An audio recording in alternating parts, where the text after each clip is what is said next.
वालेकुम। Class 9 subject social science. Lesson हमारा जो है integration of princely states, A case study of J&K.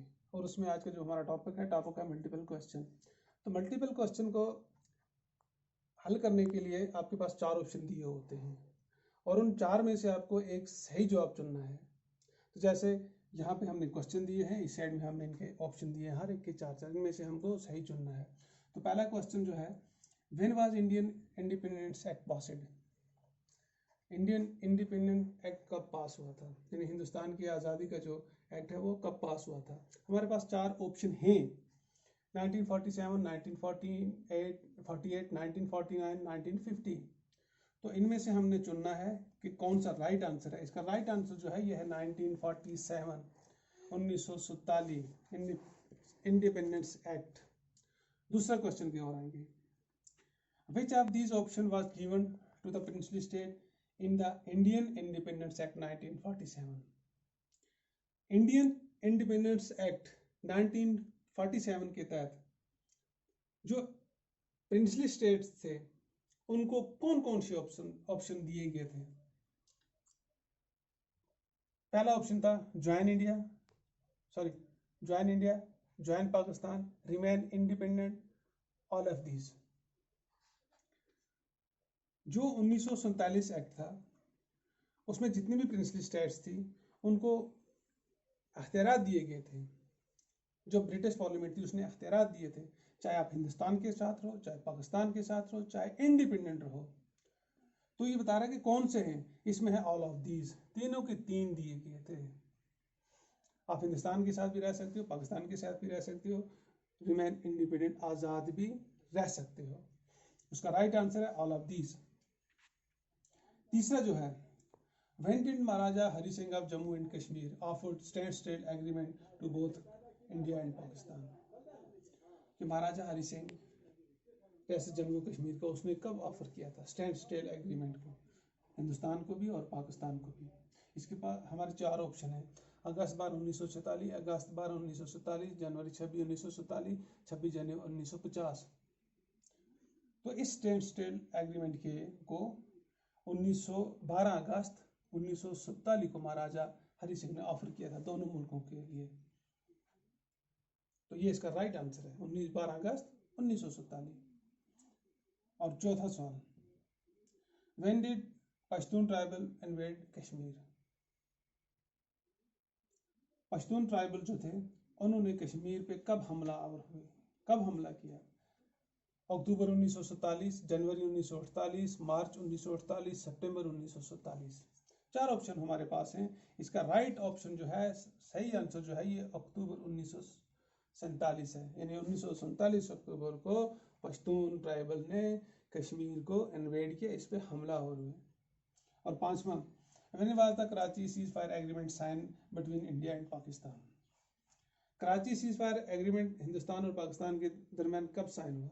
हमारे पास 4 ऑप्शन है, 1949, 1950, 1948 और 1951। इन 4 में से 1950 जो है ये राइट आंसर है कि 1950 में इंडिया और पाकिस्तान ने Karachi ceasefire agreement sign किया। और 6वां when was the constituent assembly of J and K met for the first time? Constituent assembly जो थी ये पहली बार कब मिली? इसकी पहली बैठक कब हुई?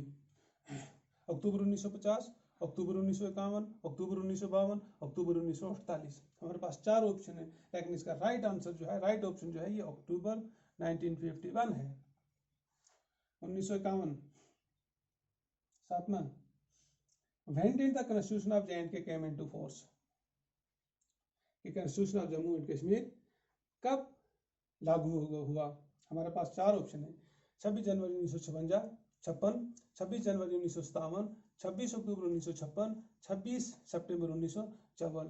तो इन 4 ऑप्शन में जो राइट है ये है 26 जनवरी 1957। 26 जनवरी 1957 को कॉन्स्टिट्यूशन ऑफ जे.एंड.के जो है ये केम इनटू फोर्स, यानी ये लागू हुआ है। 8वां, formation of 2 countries India and Pakistan came under which act? 2 मुल्कों को जब बंटवारा हुआ बनी, वो किस एक्ट के तहत बनी? हिंदुस्तान और पाकिस्तान की बुनियाद किस एक्ट के तहत हुई? आपके पास है एक्ट 1946, एक्ट 1947, एक्ट 1948, एक्ट 1949। आपके पास 4 ऑप्शन है, लेकिन इनमें से जो राइट ऑप्शन है सही जो है ये एक्ट 1947 है।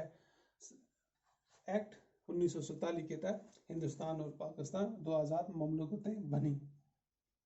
और लास्ट वाला जो है act 1947 was passed in which all the princely states given at the liberty either to remain with India or Pakistan or remain independent.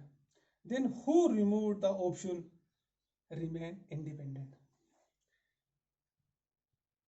Act 1947 के तहत जितनी भी प्रिंसली स्टेट थी उनको ये अख्तियारात दिए गए थे, आप हिंदुस्तान के साथ रह सकते हैं, पाकिस्तान के साथ रह सकते हैं, और आज़ाद रहना चाहें तो रह सकते हैं। लेकिन उसके बाद एक डेवलपमेंट हुई कि जो तीसरा ऑप्शन था रिमेन इंडिपेंडेंट, ये हटा दिया गया, ये ख़त्म कर दिया गया। ये किसने ख़त्म किया? हमारे पास 4 ऑप्शन है, Nehru, lord Mountbatten, Gandhi ji and Ali Mohammad Jinnah. तो इसमें से लॉर्ड माउंटबेटन जो है ये राइट आंसर है कि लॉर्ड माउंटबेटन ने अपनी कैपेसिटी में या किसी के इंस्ट्रक्शन पे ये राइट टू रिमेन इंडिपेंडेंट जो था इसको रिमूव कर दिया गया था, जो कि पास हुआ था एक्ट 1947 में। 1947 एक्ट में ये भी था ऑप्शन आपके पास कि आप आज़ाद भी रह सकते हैं, लेकिन लॉर्ड माउंटबेटन ने इस ऑप्शन को अपनी मर्जी से ख़त्म कर दिया। और उसके बाद 2 ही ऑप्शन बचे थे प्रिंसली स्टेट के पास, या तो हिंदुस्तान के साथ रहे या तो वो पाकिस्तान के साथ रहे। Thank you.